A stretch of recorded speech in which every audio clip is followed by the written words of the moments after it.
perkenalkan saya Artika Sriwahyuni. Di sini saya akan menjelaskan mengenai organel sel bermembran.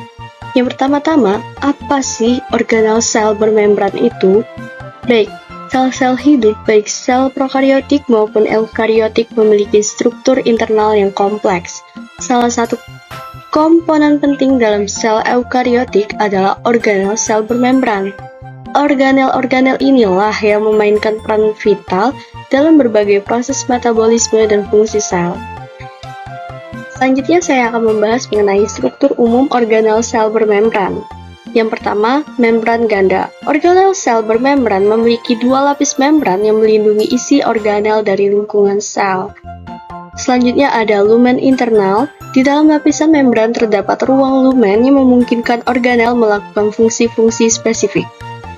Kemudian ada protein fungsional. Membran organel mengandung protein-protein yang berperan penting dalam aktivitas dan transportasi di dalam sel. Kemudian yang terakhir ada kompartemen terspesialisasi. Masing-masing organel memiliki struktur dan fungsi yang unik, membentuk kompartemen sel yang terspesialisasi. Oke, selanjutnya kita akan membahas mengenai fungsi utama organel sel bermembran. Yang pertama, menyediakan kompartemen terpisah untuk proses-proses sel yang berbeda sehingga metabolisme dapat berlangsung secara efisien. Yang kedua, memfasilitasi transportasi zat-zat seperti nutrien, gas, dan limbah keluar masuk sel melalui membran seluler yang selektif. Kemudian yang terakhir, menyediakan struktur dan bentuk yang khas untuk masing-masing organel, mendukung fungsi spesifik mereka dalam sel. Oke, selanjutnya ada jenis-jenis organel sel bermembran. Yang pertama, mitokondria. Organel berbentuk seperti tabung atau tonjolan yang berfungsi sebagai pembangkit tenaga sel dengan menghasilkan energi ATP melalui proses respirasi seluler. Kemudian ada kloroplas. Organel terbentuk seperti cakram yang ditemukan pada sel-sel tumbuhan. Kloroplas berperan sebagai pusat fotosintesis. Kemudian ada retikulum endoplasma, jaringan saluran dan kantung yang berfungsi sebagai pusat sintesis.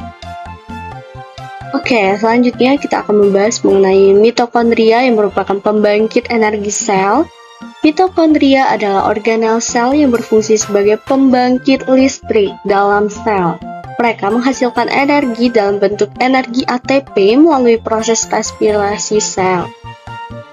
Mitokondria ini memiliki dua membran. Yang pertama ada membran luar dan membran dalam, yang membentuk ruang-ruang untuk reaksi metabolisme. Semakin banyak mitokondria di dalam sel, maka semakin banyak energi yang dapat dihasilkan. Selanjutnya ada kloroplas yang merupakan pusat fotosintesis. Kloroplas adalah organel sel yang berperan penting dalam proses fotosintesis. Sebagai pusat fotosintesis, kloroplas mengandung pigmen hijau, klorofil yang menyerap cahaya matahari. Di dalam kloroplas sendiri terdapat struktur internal yang disebut tilakoid, tempat berlangsungnya reaksi terang fotosintesis. Reaksi ini menghasilkan energi kimia yang dibutuhkan untuk proses fotosintesis selanjutnya. Lanjut ada retikulum endoplasma yang merupakan pusat sintesis dan transportasi. Retikulum endoplasma adalah jaringan rumit dari membran yang membentang di dalam sel, berfungsi sebagai pusat sintesis dan transportasi berbagai molekul penting seperti protein, lemak, dan senyawa lainnya. Retikulum endoplasma menyediakan ruang untuk proses-proses vital seperti modifikasi, pelipatan, dan pengemasan protein sebelum didistribusikan ke tempat tujuan di dalam atau di luar sel. Oke, selanjutnya kita akan membahas mengenai badan Golgi, yang merupakan pusat modifikasi dan distribusi. Badan Golgi adalah organel sel yang berfungsi sebagai pusat modifikasi dan distribusi molekul-molekul yang dihasilkan oleh sel. Struktur badan Golgi terdiri dari tumpukan kantung-kantung membran yang saling terhubung membentuk jaringan kompleks. Badan Golgi menerima muatan dari retikulum endoplasma, lalu memproses, mengemas, dan mendistribusikan molekul-molekul tersebut ke tujuan akhirnya, seperti lisosom, membran sel, atau sekretori. Selanjutnya kita akan membahas mengenai lisosom yang merupakan pembersih dan pencerna sel. Lisosom adalah organel sel khas eukariotik yang berfungsi sebagai pencerna sel, berbentuk kantong kecil berisi enzim-enzim pencernaan yang dapat memecah berbagai macam molekul, termasuk protein, lemak, dan karbohidrat. Lisosom berperan penting dalam proses daur ulang dan degradasi material sel yang sudah rusak atau tidak terpakai lagi. Mereka juga terlibat dalam proses apoptosis atau kematian sel terprogram. Oke, pentingnya organel sel bermembran dalam kehidupan sel. Organel sel bermembran adalah komponen vital dalam kehidupan sel. Tanpa keberadaan mereka, sel tidak akan dapat menjalankan fungsi-fungsi penting seperti produksi energi, sintesis molekul, pencernaan, dan transportasi. Organel-organel inilah yang bekerja secara terkoordinasi untuk menjaga homeostasis sel dan memastikan kelangsungan hidup sel. Misalnya, mitokondria bertindak sebagai pembangkit energi sel, menyediakan ATP, dan kloroplas berperan sebagai pusat fotosintesis.